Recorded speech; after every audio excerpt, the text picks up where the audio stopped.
50 ans, 60 ans de vie africaine. Mais nous avons plus d'expérience que tous les autres peuples de la Terre.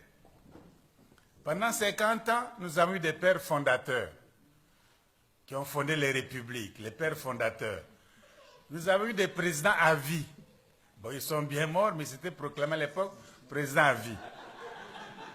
Bon, nous avons fait des partis uniques, là où tout un peuple, un seul parti, une seule opinion, un seul slogan, un seul. Et nous avons fait plusieurs partis en même temps, des partis familiaux, villageois, claniques, ethniques. On a tout fait. À un moment donné, il y a eu l'Afrique des colonels. C'est-à-dire, c'était la plupart des chefs d'État, par coup d'État, c'était eux qui dirigeaient le pays. Parce que les militaires sont droits, pas corrompus, ils font le métier, le boulot, donnons-leur la chance de diriger l'Afrique. Il y a eu à un moment donné l'Afrique des colonels. Peut-être certains d'entre vous n'étaient pas encore nés, mais ça existait, l'Afrique des colonels. Bon, on a fait des coups d'État. On a tué des leaders. On a fait des coups d'État contre Kwame Nkrumah. On a paralysé Sékou Touré. On a tué Cabral. Lumumba, n'en parlons pas. Boganda.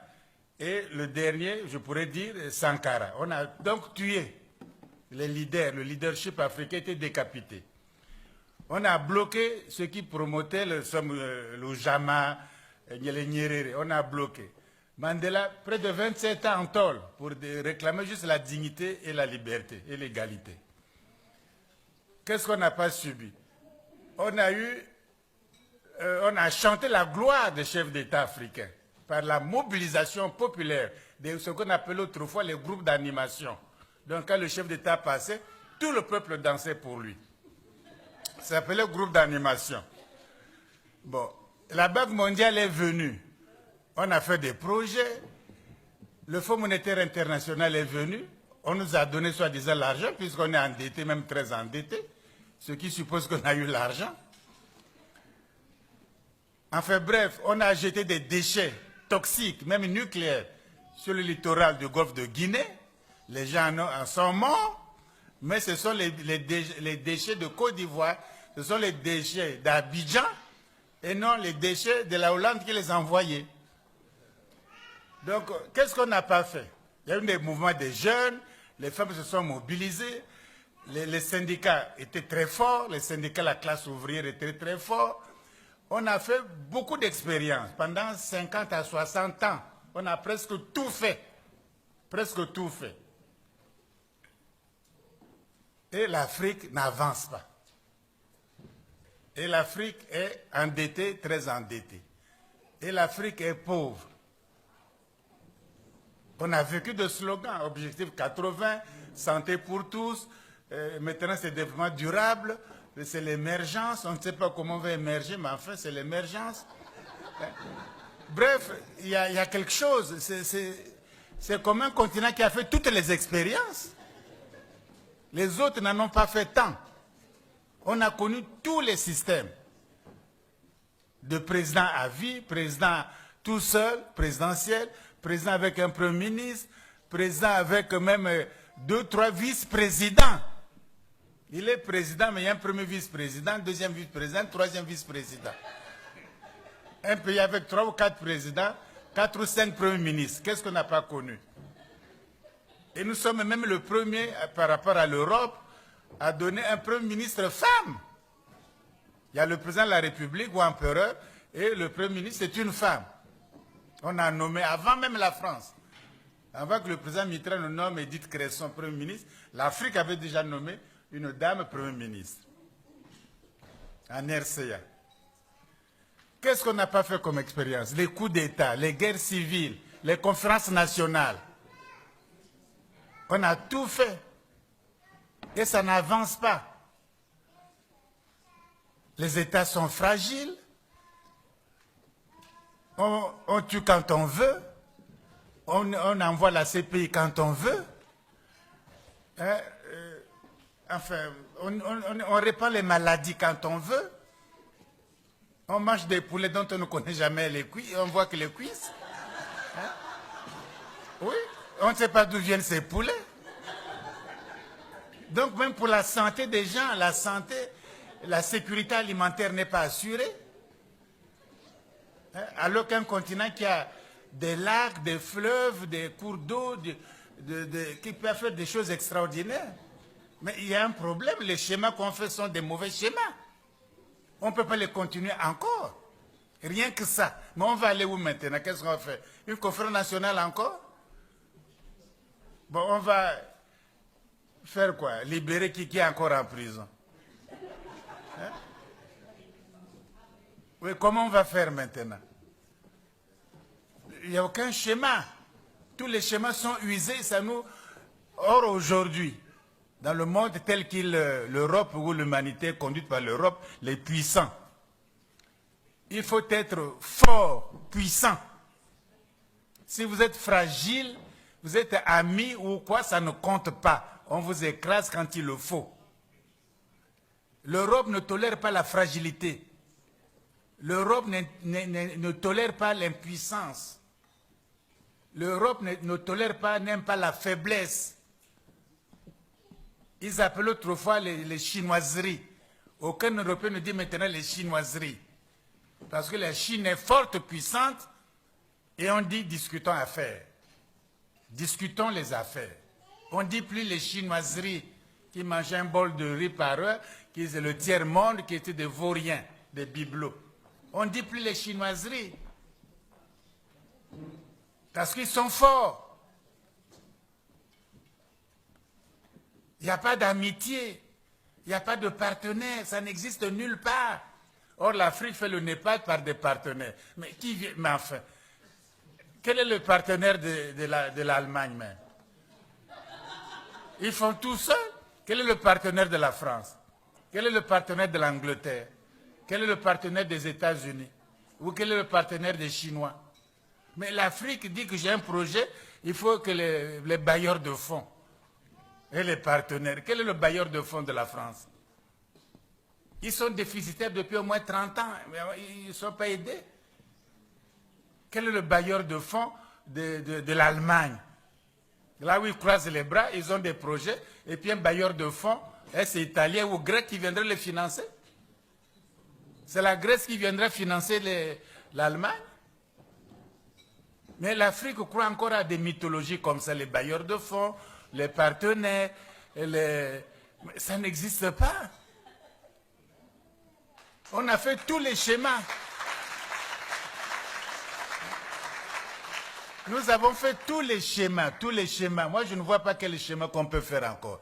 Une conférence nationale, un parti unique, on a tout fait déjà. Et ça ne marche pas. Les pays sont de plus en plus désorientés. Il faut donc changer carrément de perspective, carrément de changement. Créer un parti, que le Congrès devienne un parti politique et vous nommez Mme Sankara chef du parti et puis on dirige le pays.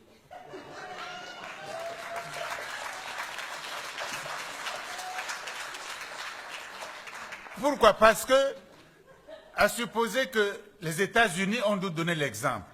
Quand on attend, on dit que Bolivar, Simon Bolivar, en Amérique du Sud, dit que nous sommes tous espagnols, en tout cas on parle espagnol, à part le Brésil, mais ils comprennent, on est tous espagnols, on parle chrétien, on est ceci, unissons-nous, hein, faisons des États-Unis aussi de l'Amérique du Sud. On est même plus riche, la forêt, les mines et tout, on est plus puissant même. Les gens ont refusé, pour telle raison. Mais où ils en sont?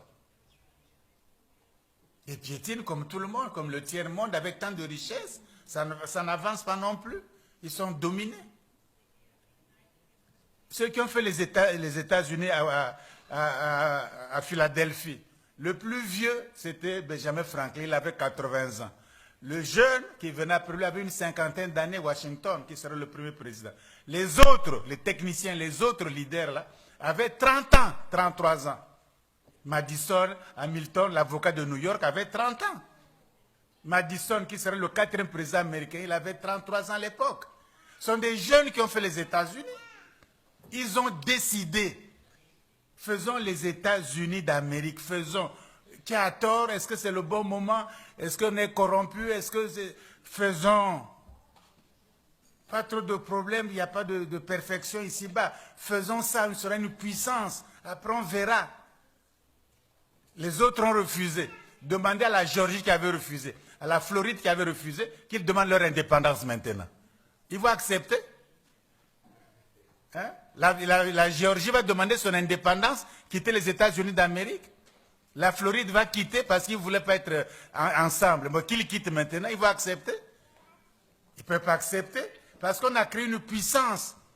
Si vous créez les États-Unis d'Afrique, vous n'allez plus faire un petit barrage ici, un petit truc là. C'est des grands projets de développement. Vous allez faire un grand élevage pour nourrir nous-mêmes notre population.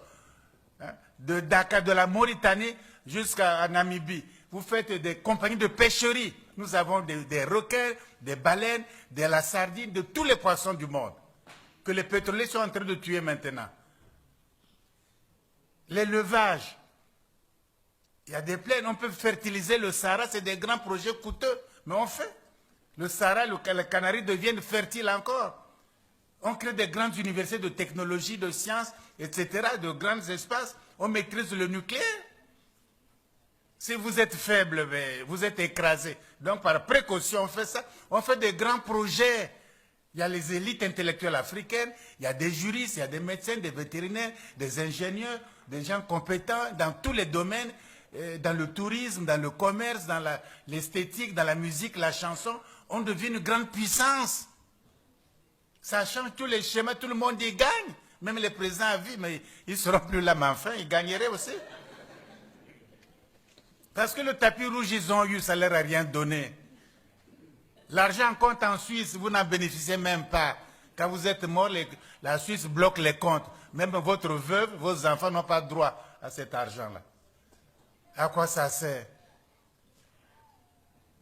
Ça ne sert à rien du tout. Pendant que vous êtes là, vous vous protégez avec des MiG, avec des tout. Mais après, quand vous quittez le pouvoir, c'est comme un petit chien qui va enfuir. Donc ça ne sert même pas d'accumuler tant de richesses pour vous, ou tant de défense militaire pour vous, puis ça ne se protégera même pas. Les schémas là sont vieux. On n'accuse personne, la jeunesse doit réfléchir sur d'autres schémas, prendre les décisions qu'il faut. Ça ne sera pas nous, d'autres qui viendront, vont améliorer, vont changer. Mais on a loupé, on a fait l'Union africaine. L'Organisation de l'Unité africaine, l'OUA, ou l'Union africaine maintenant. Mais c'est une structure même contre l'Afrique. Quand on tue un chef d'État africain qui a un exercice de l'Union en question, mais l'Union société ne dit pas mot. Puisque Bruxelles finance, il dit je vous paye les loyers, les fonctionnaires, les Africains même ne cotisent pas, bon taisez-vous. Est-ce qu'on peut se développer? Est-ce que cette union peut représenter l'Afrique vraiment? Quand c'est financé par Bruxelles. Celui qui donne l'argent dicte sa politique. Il ne faut pas parler de ça, il ne faut pas parler de ça, il ne faut pas parler de ça. Il ne faut pas parler de Mugabe, c'est un démon. Il ne faut pas parler de Sankara, c'est comme ça. Il ne faut pas parler d'un tel, il ne faut pas parler d'un tel. Moi, on parle de quoi alors?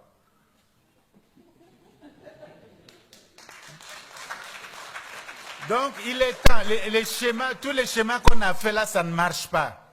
Tout pendant 50 ans, 60 ans, faites le bilan, même les coopérations, même les trucs, ça ne marche pas. Il faut complètement changer. Il faut précipiter l'État fédéral panafricain au niveau continental, qui d'ailleurs a déjà eu son président. Marcus Garvey s'était déclaré le président des États-Unis d'Afrique. C'est le premier président. Il est déjà là. Celui qui viendrait ne sera que le deuxième président. Oui, on attend que le deuxième président, le premier était là déjà. On attend que le deuxième président, il faut s'organiser. Il y a des responsabilités historiques à prendre, comme a dit Fanon. Vous voyez votre mission. Mais toutes les missions, déjà, les aînés ont fait ça, ils ont fait ce qu'ils ont pu. On va répéter leur mission. Notre mission, la jeunesse actuelle, c'est de créer une nouvelle condition, que l'Afrique soit forte et puissante. Si l'Afrique est faible, pas puissante, on a beau faire, soit disant les mondialisations, les BRICS, soit la mondialisation des choses comme... Mais la mondialisation, c'est un conflit d'intérêts économiques, commerciaux. On ne commerce pas, on n'est pas fort, on pille toutes les richesses. Le pétrole, le bois, les poissons, les Suisses, on pille tout. Alors vous allez faire quelle mondialisation? Oh, le village planétaire, je veux bien, mais quel est le chef du village en question? Vous êtes toujours servant dans ce village, soi-disant village planétaire, mais un village a toujours un chef. Vous êtes le chef de ce village planétaire? Non. Alors vous êtes bon à quoi? On est drogué par des mots. Mais émergence, c'est quoi exactement? Comment sera? Non, on dit, bon, écoutez, d'ici 25 ans, bon, on verra bien. On ne planifie rien, on ne fait rien. Il faut qu'on finisse. C'est presque de l'escroquerie politique. Donc, en attendant, là où on a, si on peut faire, il faut faire des grands projets panafricains. Voilà pourquoi j'essaie de convaincre les hautes autorités politiques de mon pays pour créer, je dirais même la plus grande université du continent africain. Il y a l'espace, il y a l'argent, il y a la jeunesse, mais créer leur grande université. Là, on enseigne de tout, depuis la cuisine jusqu'à l'espace. On peut faire au moins ça. On peut faire au moins ça.